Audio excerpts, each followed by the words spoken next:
নমস্কার বন্ধুরা, flavour ফ্যান্টাসিয়ার cooking শোতে আপনাদের সবাইকে স্বাগত জানাই।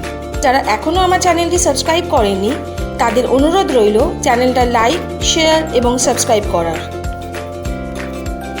চ্যানেলের সব রকম আপডেট সবার প্রথম পাওয়ার জন্য অবশ্যই বেল আইকনে ক্লিক করতে হবে। ধন্যবাদ। নেসলের ম্যাগির অ্যাডভার্টাইজমেন্টে বলে সুপ ইট অর মাঞ্চ ইট। আমি এক কদম এগিয়ে বলি কেক ইট। ম্যাগির কেক। আশ্চর্য হচ্ছেন তো? অবাস্তব ভাবছেন নিশ্চয়ই?